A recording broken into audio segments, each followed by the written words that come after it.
के रूप में पहुंचे हुए चाइल्ड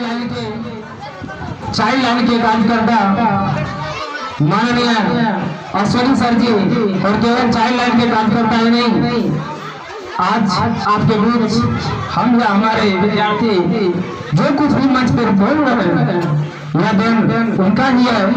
वो मंच पर आए और शिक्षक दिवस या फिर किसी भी मार्गदर्शन के लिए 2 शब्द रखें। धन्यवाद। धन्यवाद जैन जी। यहाँ उपस्थित सुमित्रा कोचिंग सेंटर के तमाम शिक्षक, आसपास क्षेत्र से आए हुए आगंतुक वृंद, हमारे आगे बैठे हुए तमाम छोटे छोटे नन्हे मुन्ने प्यारे प्यारे बच्चे बच्चियां, आज शिक्षक दिवस के अवसर पर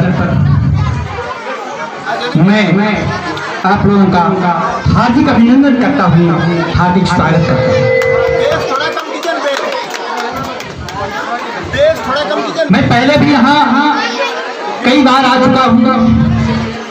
बच्चों के बीच रहना मेरी प्रवृत्ति है। कला संगीत तमाम कला के से जुड़े हुए रहना मेरी आदत है, दिनचर्या है। मैं सुमित्रा कोचिंग सेंटर को एक लंबे वक्त से जान रहा हूँ।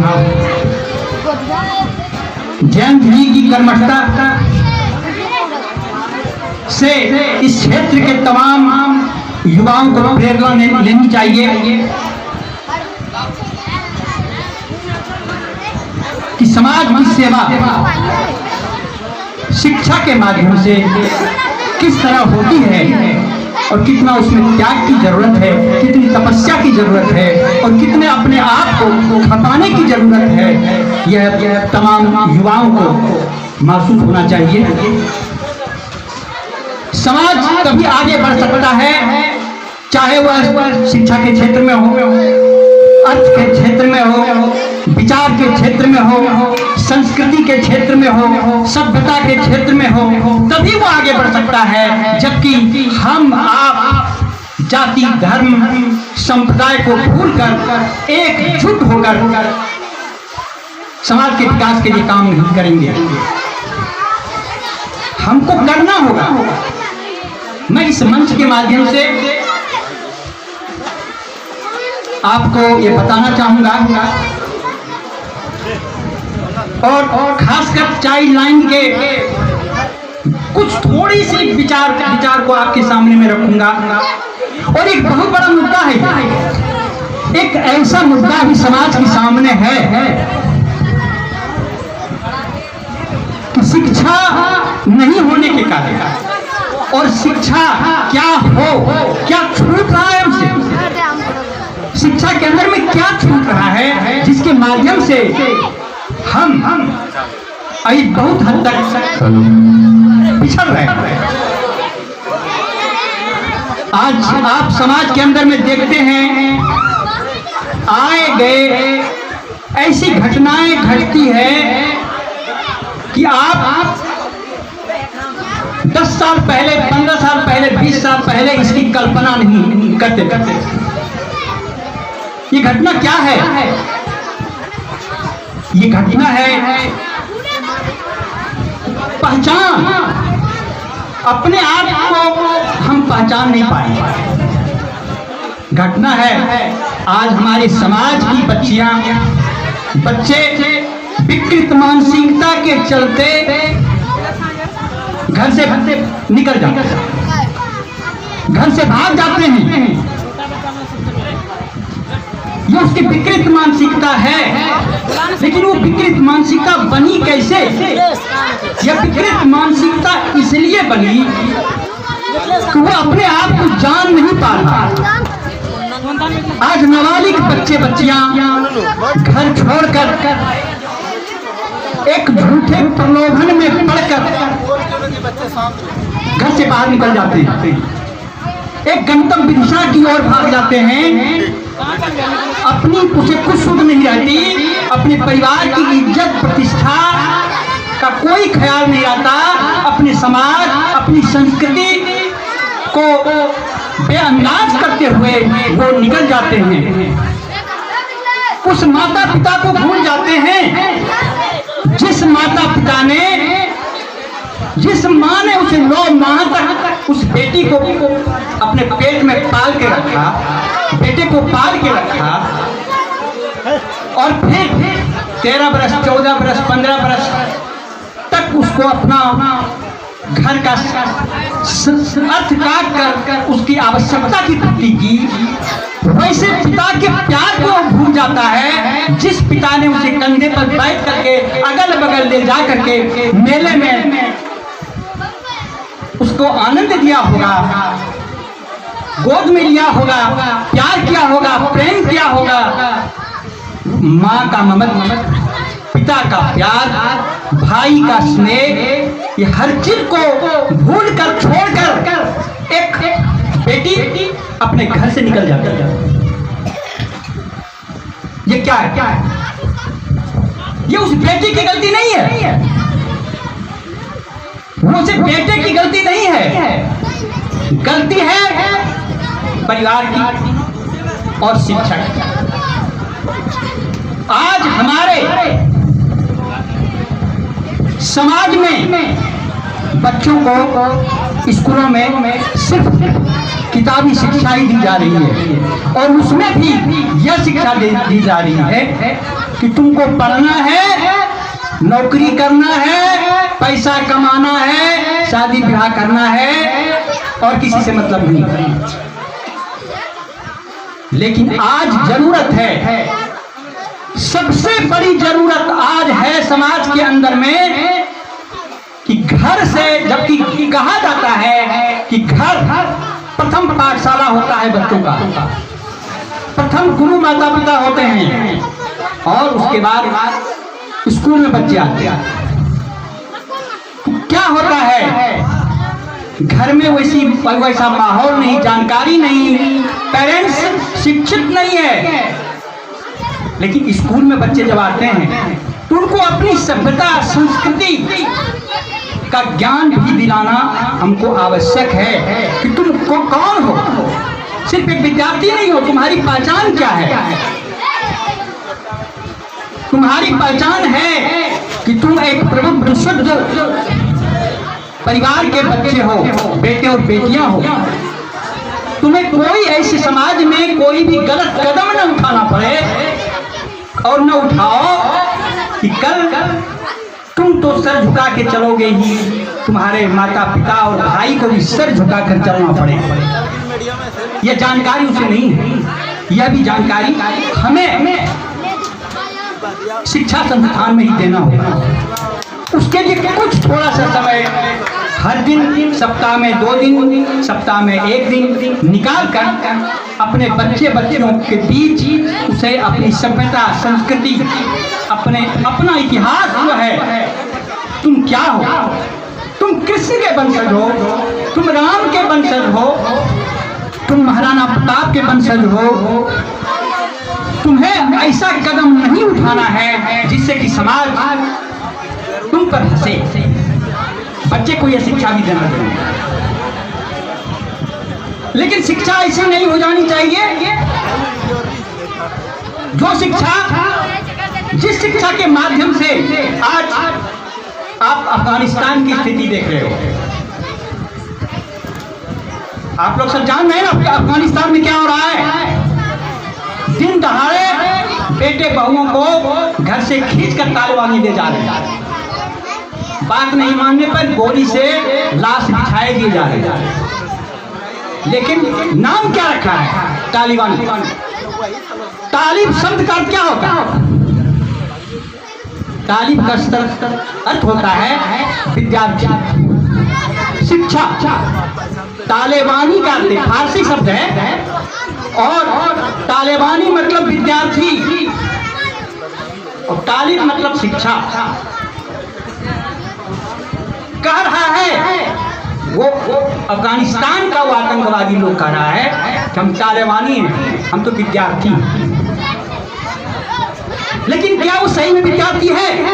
विद्यार्थी का यही कर्म होता है क्या? दूसरे के बेटियों को खुले आम बाजार में नीलाम करें, गोलियों से भून दे, छोटे छोटे बच्चों की लाश को बिछा दे। क्या ऐसा हो रहा है? आप उस शिक्षा की ओर हम नहीं जा रहे, क्योंकि वह जो शिक्षा दे रहा है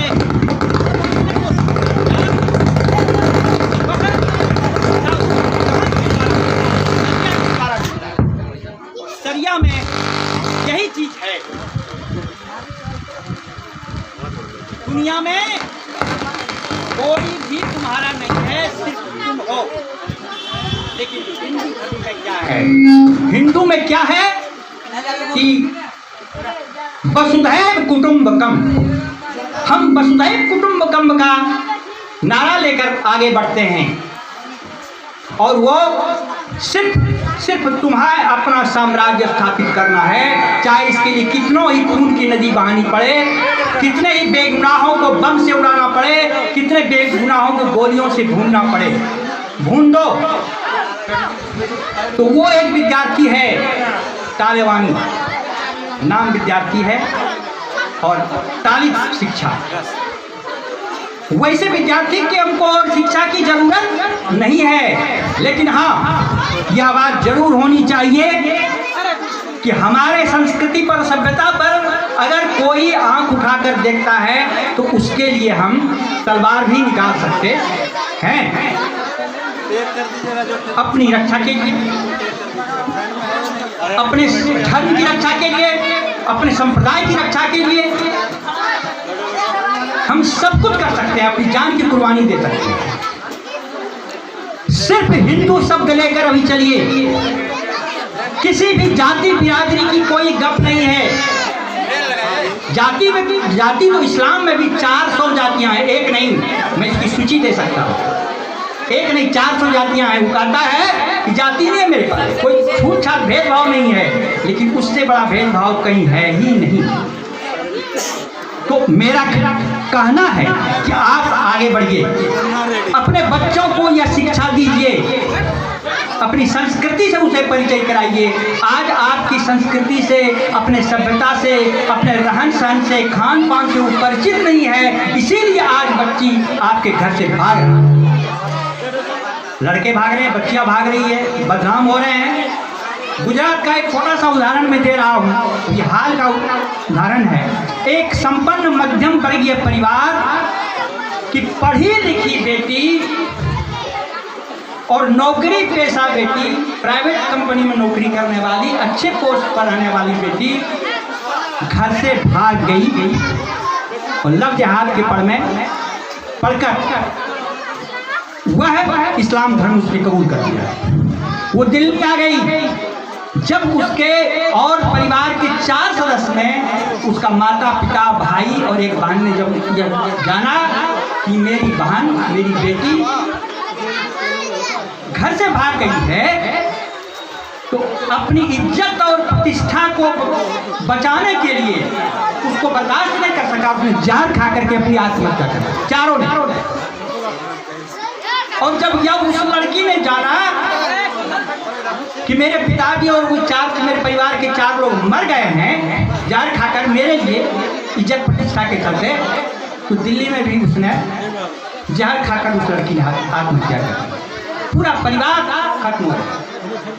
सोचने वाली बात है, अपनी बेटियों को उसी मानसिकता न दीजिए। हम यह नहीं कहते कि ऐसे सांप्रदायिकता में, ऐसे धर्म में उसको झोंक दीजिए कि वो कट्टर हिंदू हो जाए या कट्टर हो जाए, लेकिन नहीं, अपने समाज, परिवार, इज्जत प्रतिष्ठा की उसको जानकारी देना चाहिए, तब वो आगे गलती कभी नहीं ऐसा करेगा। मैं नाम नहीं लेना चाहूँगा, अभी हाल की बात है, मेरी जानकारी में है, एक महिला 30 साल की, वो कटोरिया क्षेत्र की है, लगभग हम लोगों के जानकारी में आ गया है कि उसने इस्लाम कबूल कर लिया है और वो हिंदू है। एक बच्चे वाली है, 2 बच्चे वाली है। जब भी मैं उसका फेसबुक देखता हूँ, व्हाट्सएप पर देखता हूँ, तो हिंदू के खिलाफ में ही, अपने धर्म के खिलाफ में ही बात बोलती है और फॉलो भी वही करती है फेसबुक पर। मैं नाम नहीं लूँगा, लेकिन मैंने सिर्फ उसे यही व्हाट्सएप पर भेजा है कि भविष्य में तुम्हारे और तुम्हारे बच्ची के लिए और दुर्दिन के दिन आने वाले हैं। लेकिन ऐसा क्यों हुआ? इसलिए ऐसा हुआ है कि उसको समाज में, उसको परिवार में अच्छा जगह नहीं मिला, क्योंकि वह परिवार से मैं अकेली थी। उसका हस्बैंड कुछ मानसिक ढंग से परेशान था, वो छोड़ के चले गए। आप अपने परिवार में, अपने समाज में ऐसे लोगों को जब परेशान होते, अकेले लड़के लड़कियों को देखिए, परिवार में किसी को देखिए, उसको हेल्प कीजिए, उसको सहयोग कीजिए उसका, तभी हम अपने आप को हिंदू संस्कृति सभ्यता को बचा सकेंगे। शिक्षा ऐसे ही होना चाहिए। समय ज़्यादा हो रहा है, मैं अधिक समय नहीं लूँगा, और मैं आपसे ये गुजारिश करूँगा कि आप समाज में और इतने जो बेटे बेटियाँ बैठी हैं, कि चरित्र एक बहुत बड़ा चीज़ है। चरित्र अगर आपके पास है, कहीं भी आपको सर झुकाना नहीं पड़ेगा, और अगर आप चरित्र से गिर गए हैं तो जीवन भर आपको सर झुका कर ही जीना पड़ेगा। इसके साथ मैं आप तमाम लोगों को हार्दिक बधाई देता हूँ शिक्षक दिवस के अवसर पर। आप लोग तमाम बच्चे बच्चियाँ पढ़े लिखें, आगे बढ़ें और अपने समाज, अपने परिवार, अपने देश का नाम रोशन कीजिए। इस शुभकामना के साथ हम विदा लेते हैं। धन्यवाद।